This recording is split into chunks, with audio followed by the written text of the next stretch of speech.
Hadirin dan pemirsa, dari Grand Studio Metro TV, selamat berjumpa dalam program talk show Forum Indonesia. Kita sambut pembawa acara kita, Afiani Malik. Ya, terima kasih. Terima kasih pemirsa di studio dan juga pemirsa di rumah. 48 hari lagi bangsa Indonesia akan memiliki pemimpin yang baru. Dua putra bangsa maju berkompetisi mencoba menawarkan dan juga meyakinkan kita bahwa mereka layak menjadi orang nomor satu di negeri ini. Catatan prestasi telah diukir, namun layaknya sebagaimana manusia, segala kelebihan dan kekurangan, mampukah mereka menjawab tantangan dan juga permasalahan demi Indonesia sejahtera? Pada malam hari ini itulah yang akan dibahas dalam Forum Indonesia, uji figur Jokowi Prabowo. Pekan ini, dua pasangan capres dan cawapres resmi mendaftar ke Komisi Pemilihan Umum untuk bertarung menjadi presiden dan wakil presiden, menggantikan Presiden Susilo Bambang Yudhoyono dan Wakil Presiden Budiono. Mereka adalah pasangan Joko Widodo dan Yusuf Kala, serta pasangan Prabowo Subianto dan Hatta Rajasa. Dari figur yang disodorkan oleh dua poros koalisi parpol, terdapat perbedaan yang mencolok antara Jokowi dan Prabowo, yaitu latar belakang mereka. Jokowi memiliki latar belakang sipil murni, sedangkan Prabowo berlatar belakang militer. Dari latar belakang tersebut sulit untuk mencari ukuran yang setara untuk menakar kedua tokoh ini. Namun bila dipaksakan untuk mencari ukuran yang mendekati sama, maka terdapat satu titik temu. Baik Jokowi dan Prabowo pernah atau masih menjadi pejabat negara. Joko Widodo adalah wali kota Surakarta 2005-2012 dan gubernur DKI Jakarta 2012 hingga saat ini. Sedangkan Prabowo Subianto adalah Danjen Kopassus tahun 1996 sampai 1998 dan Pangkostrat 1998. Dengan latar belakang masing-masing, rakyatlah nantinya yang akan memilih tokoh mana yang paling cocok untuk memimpin Indonesia 5 tahun mendatang. Dan dalam setiap kompetisi, pasti ada yang akan menang dan kita berharap pada 9 Juli nanti yang terbaiklah yang akan muncul sebagai pemenang. Ya, pemirsa, itulah yang akan kita bahas pada Forum Indonesia pada malam hari ini, uji figur Jokowi Prabowo. Langsung saya perkenalkan siapa saja narasumber yang sudah ada di studio. Langsung dari paling ujung, ada Mas Riza Patria, politisi Gerindra. Selamat malam, Mas Riza. Selamat malam, Assalamualaikum warahmatullahi wabarakatuh. Waalaikumsalam warahmatullahi wabarakatuh. Dan kemudian dari PKS, Mas Fahri Hamzah. Malam, Assalamualaikum warahmatullahi wabarakatuh. Waalaikumsalam warahmatullahi wabarakatuh. Ini adalah tim pengusung Prabowo Hatta. Dan saya perkenalkan dulu, ini adalah tim pengusung Jokowi JK dari Bang Akbar Faisal, politisi Nasdem. Selamat malam. Assalamualaikum warahmatullahi wabarakatuh dan selamat malam. Dan juga Pak Adrinov Syaniago. Selamat malam, Bang Adrinov. Assalamualaikum warahmatullahi wabarakatuh. Baik, selain ada dua kubu di sini, saya juga ditemani ada dua orang panelis di sini, yaitu Yunarto Wijaya. Selamat malam, Yunarto. Selamat malam Indonesia, Afi. Iya, Direktur Eksekutif Carta Politika. Boleh tepuk tangan untuk panelis kita juga. Dan Mas Budiarto Sambazi. Mas Bas, selamat malam. Malam, Assalamualaikum warahmatullahi wabarakatuh. Waalaikumsalam warahmatullahi wabarakatuh. Baik, kita mulai. Sebelumnya kita tahu bahwa sebelum kita memulai acara ini baru saja ada Breaking News KPK menetapkan Surya Dharma Ali sebagai tersangka kasus dugaan tindak pidana korupsi terkait pengadaan barang dan jasa haji. Dari kubu pengusung Prabowo Hatta, bagaimana tanggapan Anda mengenai status Surya Dharma Ali ini? Silakan. Saya kira kita kan fokus saja dulu kepada membahas Prabowo-nya, ya. Karena dengan maksudnya Prabowo Hatta. Karena begini, kami tidak berorientasi kepada mengeksploitir masalah, tapi kami berorientasi pada penyelesaian masalah. Kami dibiasa untuk tidak lagi meratapi masalah dan menggembar-gemborkan banyaknya masalah, tapi kami akan berorientasi pada masalah itu tuntas sekali untuk seterusnya. Itu respon kami. Oke, Mas Riza, Anda ingin menambahkan, Anda melihat bahwa ini bukan ganjalan dari koalisi atau mungkin kampanye berikutnya? Iya, jadi kami dari Partai Gerindra memang menyikapi berbagai masalah ini menjadi satu realita bangsa yang ada dan berusaha mencari solusi bangsa ke depan dengan tidak mencari-cari kesalahan, apalagi menyalahkan orang lain. Oke, Baik, itu tanggapan Anda. Terima kasih. Kita kembali lagi ke fokus utama kita pada malam hari ini. Kita akan uji figur dari Jokowi dan Prabowo. Mengenai kelebihan, mungkin semua juga sudah tahu bagaimana kelebihan dari masing-masing kandidat. Kita punya grafik kurang lebih seperti apa sih track record dan juga CV atau profil dari masing-masing. Silakan kita keluarkan. Bisa Anda lihat di layar di belakang Anda. Kalau kelebihan itulah yang menjadi peluru untuk bagaimana meyakinkan masyarakat. Kita bahas adalah ada kekurangan sebagaimana manusia. Ada kekurangan dari Jokowi dan Prabowo. Kalau misalnya kita lihat di sini, kekurangannya banyak yang mengatakan, saya akan ke kubu Jokowi dulu. Banyak yang mengatakan bahwa Jokowi ini dikatakan belum teruji melakukan komunikasi politik secara nasional. Bagaimana tanggapan Anda? Silakan salah satu, Bang Akbar mungkin. Ya, susah ya untuk menjawab pertanyaan yang lebar seperti ini. Tetapi kalau menurut saya sih, Jokowi bahkan telah memberikan pembuktian, tentu saja pada level yang berbeda. Wali Kota Solo, saya bahkan hampir tidak menemukan ada pengamat, ada apalah komentator yang mengatakan dia gagal di Solo. Dan saya sendiri pernah membuktikan itu. Di Jakarta 1,5 bulan, orang tidak lagi, sebagian orang tentu saja, sebagian orang masih memberikan respek, ada sebagian kelompok yang mempersoalkan kenapa dia mundur 1,5 tahun pada saat dia dilantik. Ya. Tentu saja kita tidak bisa menyalahkan serangan itu, ya biar nggak apa-apa, ini namanya ruang terbuka kan gitu. Tetapi 1,5 tahun menjadi wali kota Jakarta, kita lihat Gubernur itu, maksud Anda? Gubernur DKI Jakarta, kelihatan kok. Bahwa kemudian, kok belum terasa macet, saya sendiri datang ke sini naik ojek untuk mengejar jadwal Anda di sini. Tentu saja iya, bahwa kemudian itu menjadi persoalan dan tanggung jawab Jokowi sendiri, saya kok kayaknya nggak fair juga. Tetapi berkali-kali kami tanyakan ke Pak Jokowi, tidak pernah sekalipun dia menyalahkan siapapun. Dia ambil tanggung jawab itu. Oke, baik. Ada yang mau ditambahkan sebelum saya ke panelis? Ya itu kalau kita mengartikan komunikasi politik itu harus retorika, orasi ya. Tentu, oh ya, tapi ini kan soal bagaimana karakter tiap orang yang kita tidak bisa paksakan ya. Memang ada yang jago berorasi, berretorika, tapi ada yang komunikasi politiknya cirinya adalah menyampaikan secara spontan. Dan yang dilihat adalah esensi dari yang disampaikan dan itulah yang ditangkap oleh masyarakat dan masyarakat melihat ya dari dukungan keinginan masyarakat dari berbagai daerah itu menunjukkan ya komunikasi politik itu berarti jalan, cuman dengan cara ya yang lain begitu, bukan yang kita definisikan itu adalah orasi, retorika gitu. Bukan itu. Oke, baik. Saya ke panelis dari Yunarto. Anda punya catatan apa kelebihan dan juga kekurangan dari Jokowi? Bagaimana kemudian karakter ini menjawab tantangan permasalahan Indonesia ke depan? Iya, sebetulnya yang pertama yang saya ingin katakan ada benang merah yang menarik ya ketika muncul dua nama dalam pertarungan ini dan kemudian menjadi head to head. Prabowo dengan Jokowi kalau kita lihat secara kualitatif dan dari hasil riset itu memiliki variabel personal branding yang bisa disebut sebagai antitesa dari SBY. Dan itu biasa terjadi ketika masyarakat biasanya akan mencari antitesa dari seorang pemimpin yang menjelang mangkat. Gitu ya.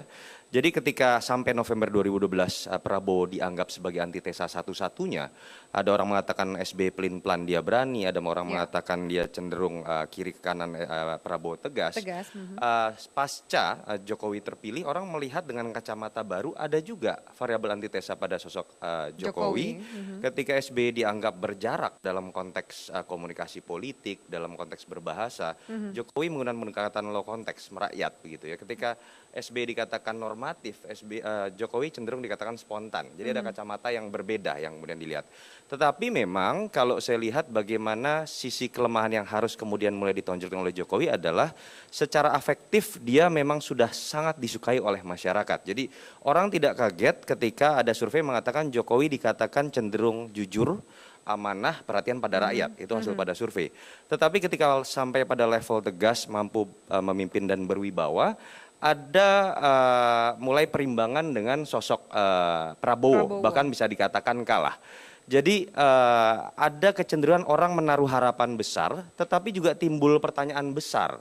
Ketika misalnya satu contoh, ada keberhasilan Jokowi dalam melakukan pendekatan belusukan yang itu kemudian menular, begitu ya, kepada hampir semua kepala daerah.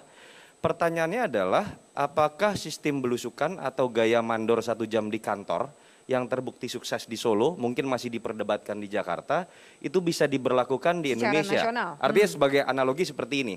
Betul, satu mandor bisa menyelesaikan satu rumah begitu. Tetapi ketika ada pekerjaan menyelesaikan kompleks istana, mungkin yang dibutuhkan adalah beberapa mandor. Artinya, jangan-jangan ada adaptasi dari pendekatan kepemimpinan yang selama ini dianggap berhasil, yang itu harus diubah oleh Jokowi sehingga kemudian dia tidak lagi dianggap sekedar bisa dipercaya, tetapi mampu. Itu menurut saya yang jadi catatan. Ya, dikatakan tadi ada karakter yang mungkin dianggap seakan-akan kurang. Soal ketegasan yang mungkin itu dimiliki oleh Prabowo. Ya, saya ingin memberikan Berdasarkan survei. satu contoh ya. Bagaimana yang namanya tegas itu, bukan saya loh, mohon maaf. Bahasanya Pak Luhut Panjaitan itu tidak harus mata melotot segala macam gitu ya. Saya ada buktinya, seminggu yang lalu saya mendampingi Pak Jokowi ke Makassar. Makassar itu Sulawesi Selatan dalam hal ini adalah salah satu daerah yang surplus beras. Pada saat daerah lain itu mengimpor. Hanya bertemu 5 menit dengan gubernur, ditawarin oleh gubernur, begini, oke langsung besoknya juga penandatanganan itu, langsung pengiriman besoknya saya ikut 7 kontainer beras dari Jakarta, dari Makassar ke Jakarta untuk pasar induk. Ya. Apa dalam proyek, kebetulan saya mendampingi Pak Jokowi di mobil itu, dia hitung dengan baik.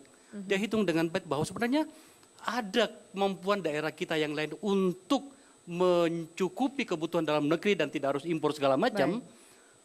Kita tidak lihat selama ini. Berkaitan dengan ketegasan dan juga karakter Jokowi? Anda bisa membayangkan dalam waktu 5-10 menit berbicara dengan Gubernur Sulawesi Selatan dan mengatakan besok kita menandatangani. Artinya apa? Tidak ada segala macam, dia hitung.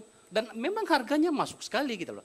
Yang dikatakan tegas adalah kemampuan mengambil sikap, mengambil keputusan, tapi tidak harus marah-marah. Oke, baik. Kita sudah membahas di segmen ini mengenai Jokowi. Nah, giliran nanti dari kubu yang mengusung Prabowo dan Hatta. Ada catatan kelebihannya adalah dianggap tegas dan berani. Tapi ada dikaitkan dengan masalah penculikan aktivis. Silakan Anda bisa menjawab pertanyaan dari masyarakat ini. Kami akan lanjutkan Forum Indonesia sesaat lagi.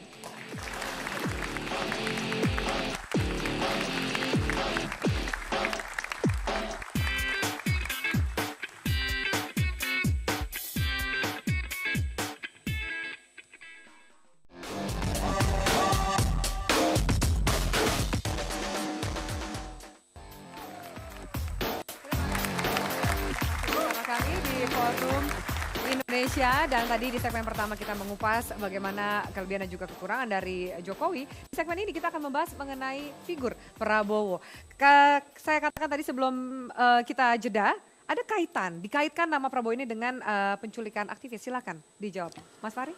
Saya kira pertanyaannya itu tidak apple to apple ya dengan pertanyaan yang diajukan kepada tim Jokowi tadi. Sebab kalau Anda mempersoalkan masa lalu, maka saya juga bisa mempersoalkan juga masalah-masalah yang akan rumit dijawab.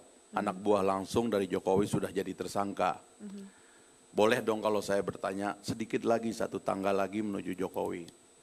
Tapi kalau Anda mau skip itu, kita bicara tentang karakter Prabowo, maka saya akan menceritakan kenapa kita mengambil kesimpulan sepakat untuk memilih Prabowo. Ya.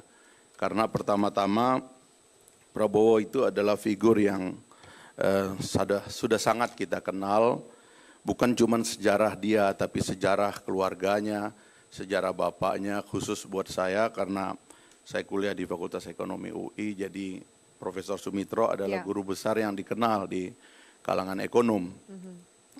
Dia dikenal sebagai tentara yang cemerlang, karena memang lahir dari keluarga yang juga cemerlang, lalu mendapatkan pendidikan yang luar biasa, tapi kemudian Pak Mitro ingin mengenang Letkol Subianto, menyekolahkan Prabowo di Akabri. Jadilah dia seorang tentara yang brilian pada waktu itu dan mendapatkan prestasi-prestasi kemiliteran yang luar biasa, menjadi Danjen Kopassus, menjadi Pangkostrat.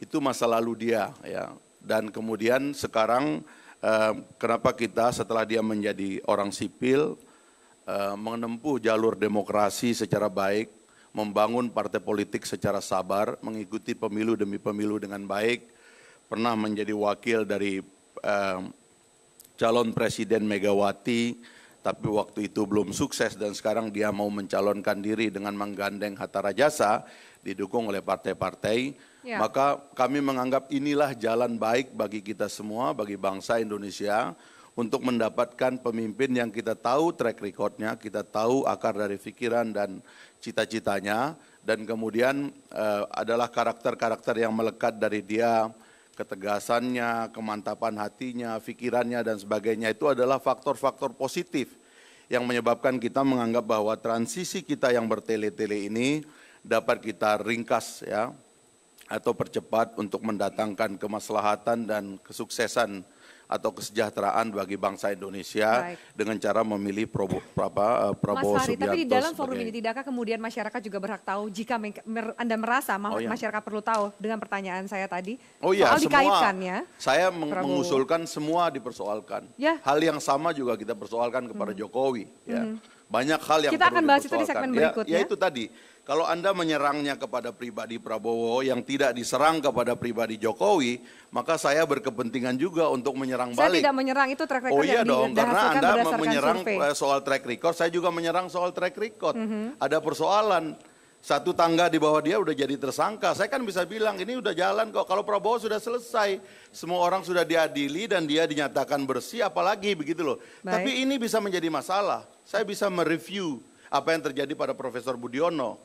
Ketika Susno Dwoji mau memeriksa dia, tapi dia kemudian nyawapres, tidak diteruskan. Di kasus Senturi ditemukan dia bersalah. Kan kemudian bangsa Indonesia tersandera 5 tahun.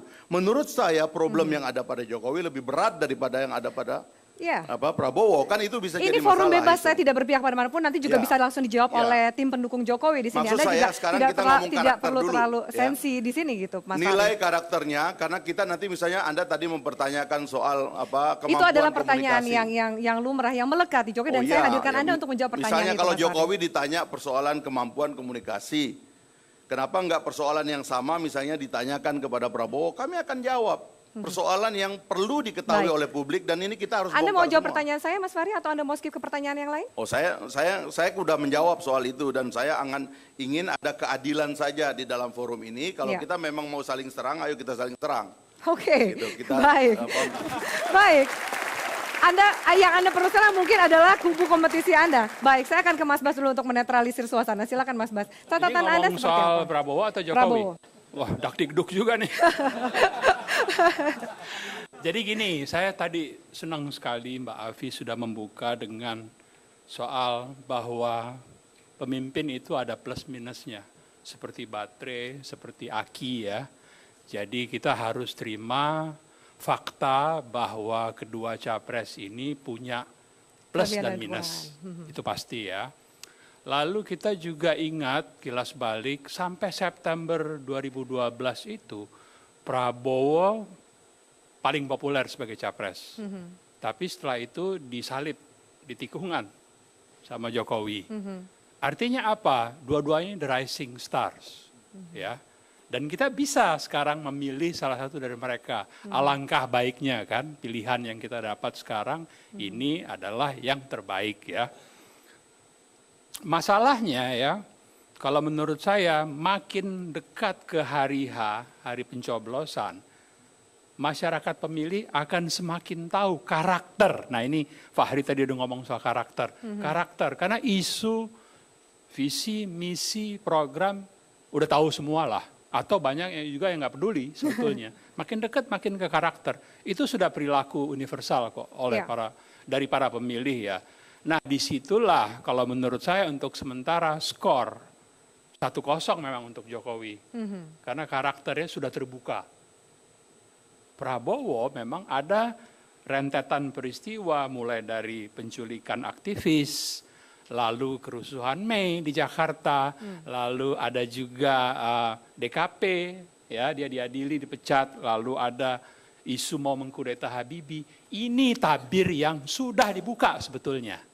Ya, sudah dibuka, tapi kayaknya central message-nya belum sampai. Ya. Mungkin di sini ada kelemahan komunikasi untuk menjelaskan bahwa Prabowo itu tidak terlibat langsung atau tidak langsung barangkali ya dalam peristiwa itu. Saya punya pengalaman sedikit, saya mau cerita. Tahun 2004 saya mewawancarai 2 capres one on one. Semua capres, 2 diantaranya Pak Wiranto dan Pak SBY. Dan di situ di halaman 1 Kompas, itu saya jembreng besar-besar bagaimana mereka, Pak SBY diduga terlibat kuda tuli, Pak Wiranto terlibat kerusuhan di tim-tim. Iya. Dia jawab semuanya, telanjang. Toh Ya. nggak berpengaruh pada Oke. pemilih. Baik. SBY menang, Wiranto hampir lolos ke putaran kedua Baik. dari 5 pasang. Jadi sebenarnya itu poin saya adalah ya, karakter ini memang politisi itu cenderung menyembunyikan karakter yang asli ya, tapi pelan-pelan makin dekat. Nah inilah kalian semua di sini Dan perlu harusnya dijawab. pasti akan mengetahui, akan terus menekan supaya karakternya muncul. Iya. Baik, Mas Riza, Anda mau mengomentari? Ya, jadi, Terima kasih Mas Bas. Saya menanggapi ya, saya kira temanya menarik ya, uji figur Jokowi Prabowo. Namun yang perlu kita perhatikan bersama adalah selama ini ya, diskusi seminar atau pemberitaan itu sering tidak adil. Saya memberi satu saran, kalau kita ingin diskusi uji figur, maka kita harus membuat parameter dan indikator. Umpamanya tegas, ayo kita cek.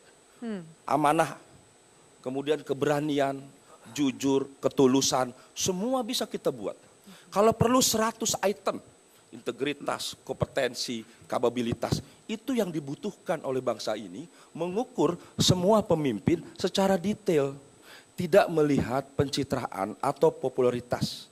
Prabowo adalah pemimpin yang otentik. Seperti kita lihat bersama beberapa hari ini, begitu apa adanya beliau, ya, tidak hanya berani dan tegas, tapi beliau sangat demokratis, sangat bijaksana. Beliau ingin mengajak seluruh masyarakat bangsa untuk bersama-sama membangun bangsa ini, tidak ingin sendiri. Beliau menyatakan bahwa kenapa ingin koalisi besar, karena masalah bangsa ini sangat besar, tidak bisa Prabowo mengatasi. Prabowo beliau menyampaikan, dia bukan Superman, butuh orang banyak, butuh pemimpin. Semua pemimpin menurut beliau adalah orang baik. Prabowo yang dulu diajak dari Solo oleh Prabowo berkali-kali membujuk Jokowi, diajak Prabowo membujuk Mega jadi gubernur sampai 4 kali. Sekarang menjadi kompetitor, beliau menyambut baik. Ini semua anak bangsa yang terbaik hari ini yang harus kita dukung bersama. Mari semua masyarakat bangsa Indonesia mencermati secara mendalam satu demi satu. Dan saya ingin menyarankan kalau ada debat dan sebagainya, itu harus dalam pertanyaan yang sama seperti kuis anak-anak yang kita lihat.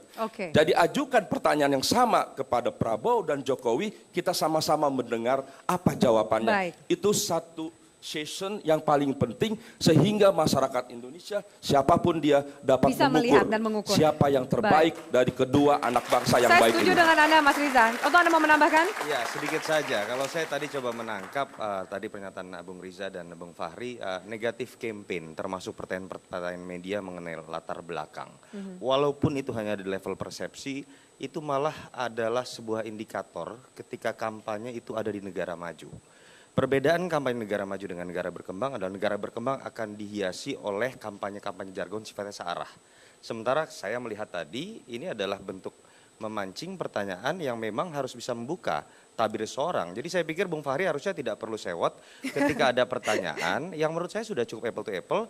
Memang Jokowi akan dilihat dalam skala persepsi dan itu bisa dibuktikan di survei, ketidakmampuan dia itu dianggap sebagai bagian persepsi paling besar ketika dia ingin maju sebagai capres. Sama survei membuktikan ketika seorang Prabowo pertama-tama akan dipertanyakan mengenai latar belakangnya dalam kasus penculikan.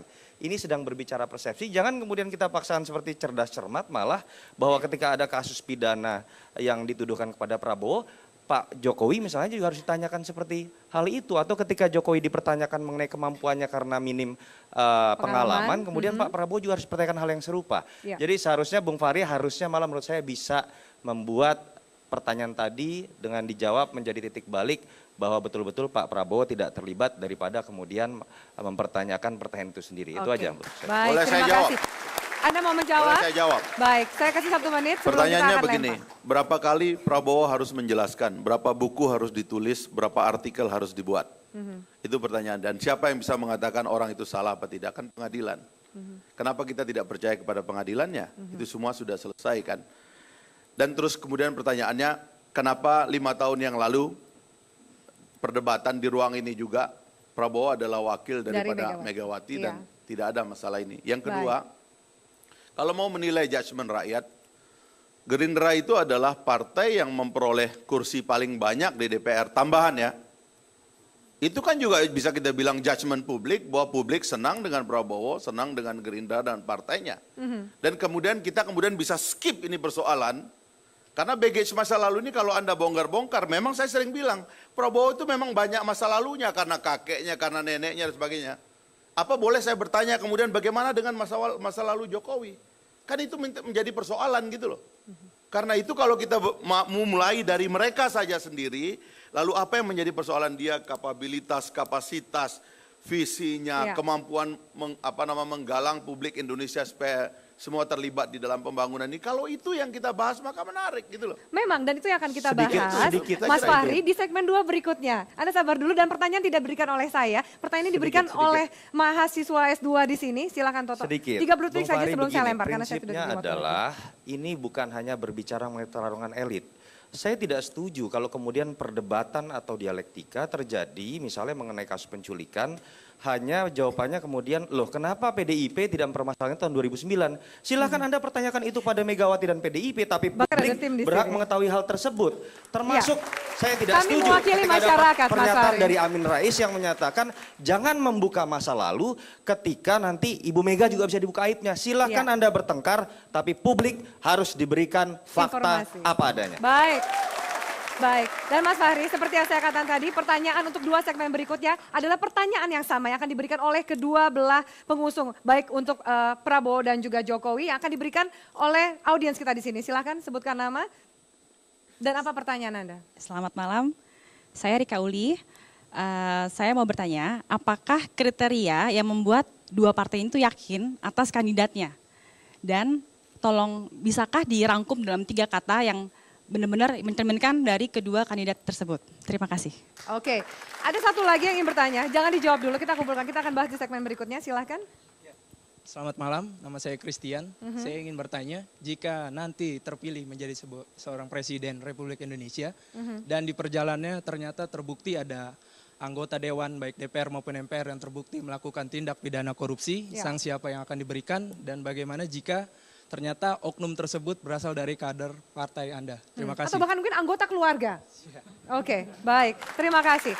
Sudah dicatat pertanyaan tersebut. Ini pertanyaan yang sama yang akan dijawab oleh kedua kubu. Kita akan lanjutkan Forum Indonesia sesaat lagi.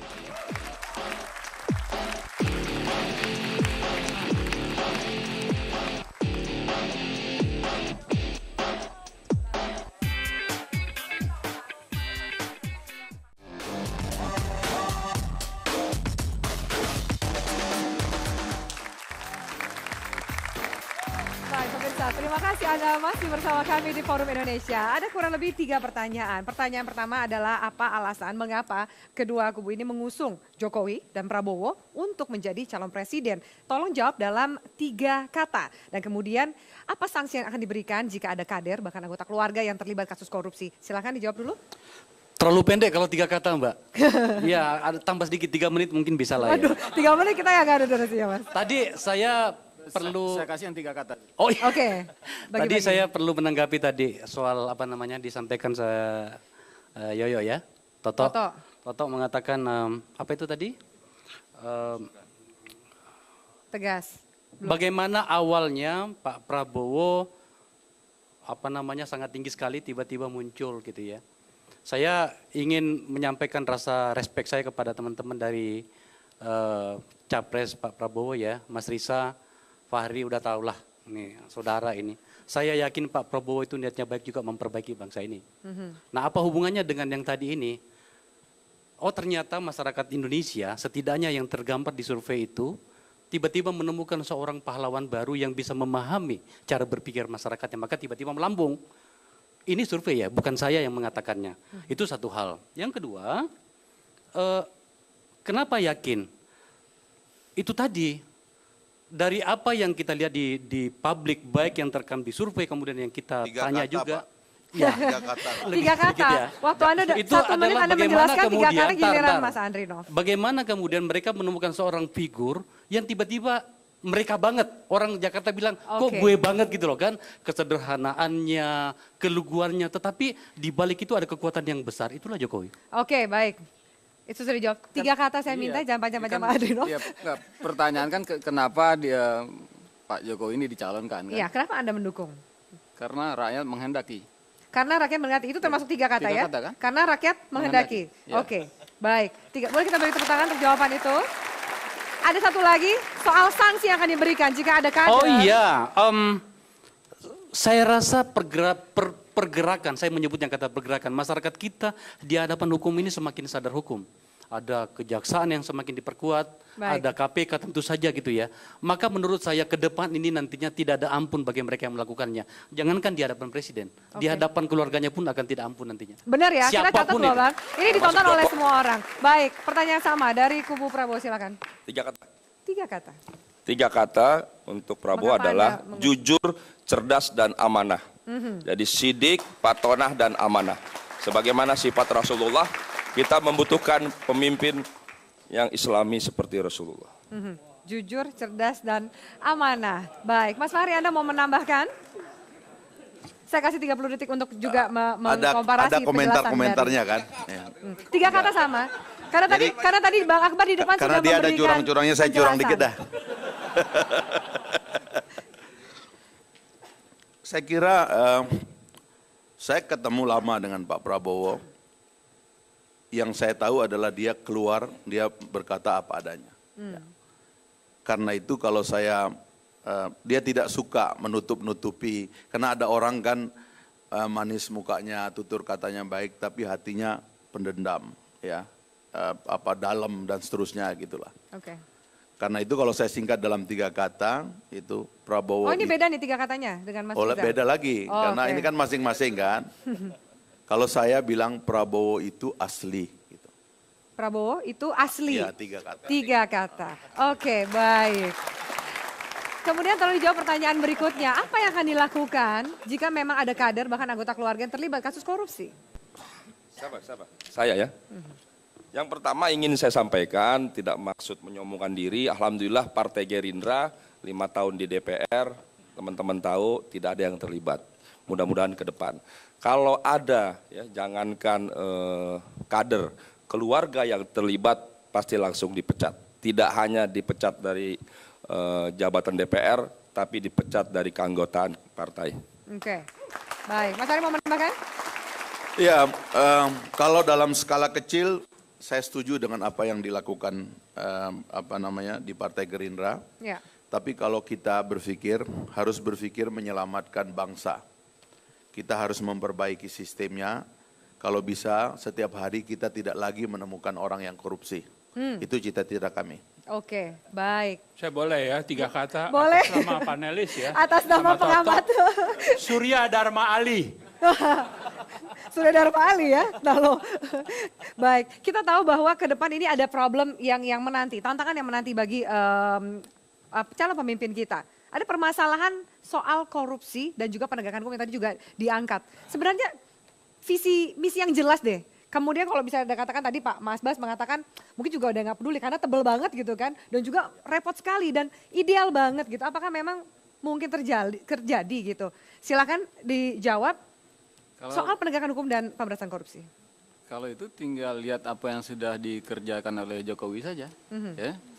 Membenahi birokrasi, membenahi sistem keuangan, memperbaiki pelayanan, kemudian soal ketegasan sudah banyak kita temukan dalam menindak bawahan yang termasuk dalam kasus kepala dinas itu juga dengan cepat dia memutuskan karena Pak Jokowi itu kan orangnya ya dia hitung, dia lihat, meyakinkan, dia putuskan. Ya, itu sudah dilakukan ya. Bagaimana hasilnya juga sudah nyata kalau di Jakarta itu hasil dari pencegahan dengan membangun sistem itu belasan triliun diselamatkan uang ya. Makanya terjadi lonjakan APBD di tahun ini ya dari 40-an menjadi 72 triliun. Itu adalah hasil dari perbaikan tata kelola pemerintahan yang dilakukan dengan sungguh-sungguh dan penuh perhitungan dan real itu ya. langsung diterapkan sistem pajak online-nya, pengawasannya, pemantauannya dan segala macam gitu. Yang merencanakan korupsi sudah dibendung sejak di perencanaan sehingga nggak mudah gitu. Itu sudah jelas itu. Itu sudah dilakukan dari kubu Pak Prabowo sendiri? Ya dari Gerindra bicara soal korupsi partai ya. Partai Gerindra mendapat penghargaan dari Transparansi Internasional Indonesia dan Indonesian Corruption Award sebagai partai politik dengan transparansi keuangan terbaik. Jadi partai dengan umur yang baru 6 tahun, ya, mohon maaf di sebelah sana sudah puluhan tahun, tapi Gerindra mampu menjadi juara sebagai partai yang sangat terbuka, manajemennya bersih. Jadi ini sebuah citra. Jadi kalau Anda ingin tahu seperti apa Bapak Prabowo, ya seperti partai ini. Ya, partai yang dari 4,6% menjadi 12%, mengalami lompatan yang luar biasa karena masyarakat senang dengan Gerindra yang memang tidak hanya mengaku dekat dengan rakyat, tapi memang ada di tengah-tengah rakyat, ada di hati rakyat, dan memang berbuat untuk rakyat. Bapak Prabowo belum menjadi pejabat. Jadi tolong bedakan pemimpin yang sudah menjadi pejabat dan pemimpin yang belum. Pemimpin yang punya sebagai pejabat itu punya otoritas, punya uang, punya SDM, punya fasilitas. Apa yang diperbuat. Kemudian bedakan dengan pemimpin yang tidak punya dukungan dari uang dari pemerintah, sumber daya alam dari pemerintah dan sebagainya, sumber daya masyarakatnya, mampu berbuat untuk rakyat. Itu yang dilakukan oleh Pak Prabowo selama ini, yang selalu dekat dengan masyarakat dan telah membantu banyak masyarakat di pedesaan khususnya. Baik, kita akan menuju ke segmen terakhir. Ada penghargaan baik nasional maupun internasional. Prabowo pernah meraih Tokoh Perdamaian 2011 First Class Medal of Honor dari pemerintah Kamboja. Sementara Jokowi ada penghargaan sebagai wali kota 3 terbaik dunia versi The City Mayors Foundation. Apa arti penghargaan ini bagi masyarakat yang tengah menimbang dan mencermati calon pemimpin mereka? Kita akan lanjutkan sesaat lagi Forum Indonesia.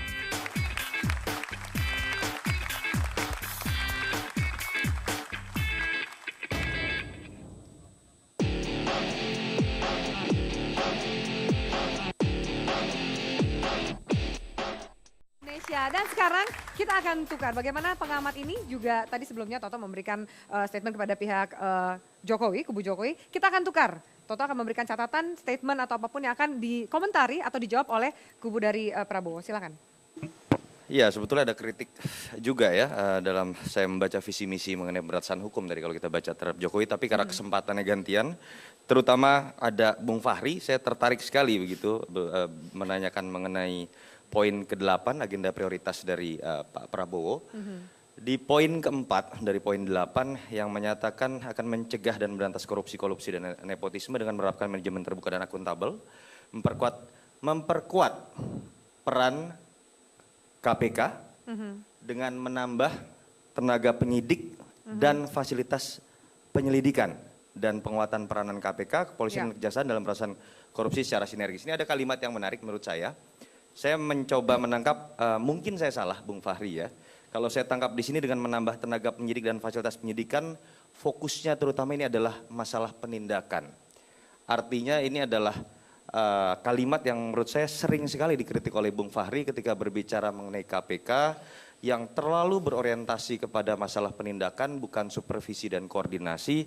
Nah, jangan-jangan saya ingin tahu apakah ini yang menulis Bung Fahri, karena Bung Fahri pernah mengatakan kalau Bung Fahri jadi presiden 1 tahun korupsi bisa hilang, nah minimal kalau sudah jadi tim ses mungkin 3 tahun lah minimal korupsi bisa hilang. Nah kita coba itu saja, terima kasih. Bung Fahri langsung dijawab, nanti kita akan lempar bukan 3 tahun, 2,5 lah. Ditawar, terus? Iya, saya kira hanya Prabowo yang bisa bicara tentang undang-undang secara mantap tentunya. Kalau nanti saya akan menjelaskan lebih jauh dengan kepada beliau, sebab pernah dalam satu pertemuan saya juga menceritakan, Bung Fahri ini kan korupsi ini kayak wabah. Bagaimana caranya? Saya ceritakan bagaimana menutup lubang-lubang supaya tidak ada lagi korupsi, atau kalau ada korupsi itu minimal mungkin. Paling tidak pada 3, pada politisi, pada birokrasi, dan pada penegak hukum. Ini ada caranya semua, saya sudah tulis. Ya. Tapi kalau mau ngambilnya begini, kalau dia presiden yang mengerti Undang-Undang 30 2002, maka dia akan bermitra dengan KPK. Karena di dalam Undang-Undang 30 2002 itu, tugas kita adalah membangun sistem yang kuat. Ya, soal menghajar orang itu nanti memang ada orangnya yang kalau kita hajar itu sistemnya tambah baik. Ada juga orang yang kita hajar sistemnya tambah rusak. Itu hati-hati itu ya cara kerjanya. Karena itu kita akan memotret dulu apa persoalan sistem ini. Dan jelas kok. Kenapa politisi korupsi, kenapa penegak hukum korupsi, kenapa birokrasi tetap korup itu jelas kok. Kalau ini kita lakukan pasti di sini korupsi. Kalau biaya politik seperti sekarang ini begitu banyak orang sampai gila jual ginjal gara-gara uang politik besar, pasti kalau dia berkuasa yang dia pikir kembalikan uangnya. Kembalikan modal. Ini kita bisa tutup gitu. Karena itu kita potret. Pertama regulasinya kita bikin clear, kedua institusi tempat pejabat negara bekerja itu harus transparan. Pejabat itu harus bekerja dalam akuarium.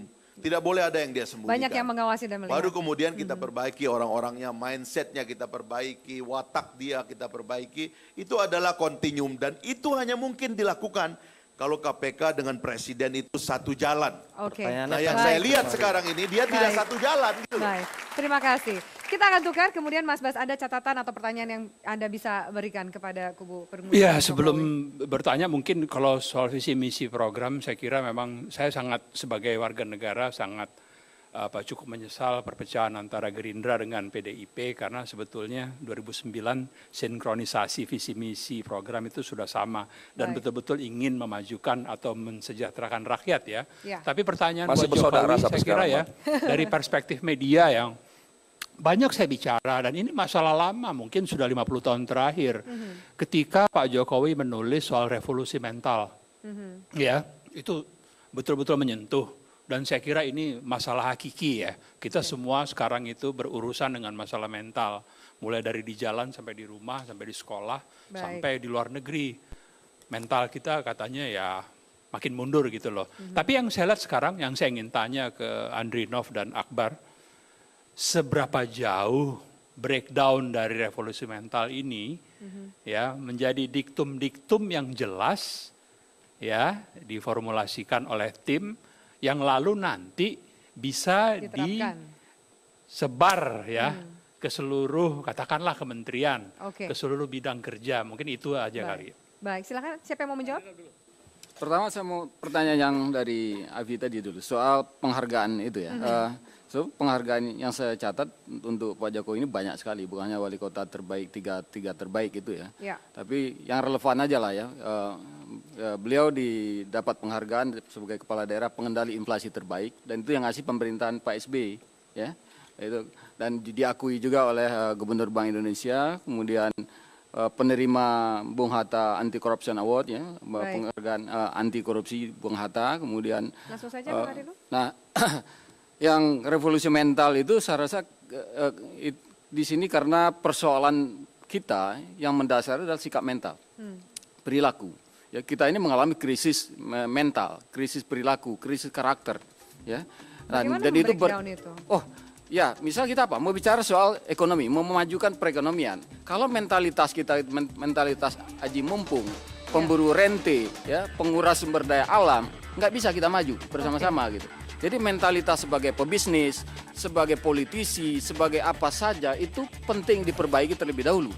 Sebagai pendidik dan sebagainya. Gitu. Ya, sedikit. 30 detik. Iya, 30 detik. Intinya begini, menyangkut pertanyaan itu Mas Bas. Tadi ini kami baru rapatkan. Apa pesannya Jokowi?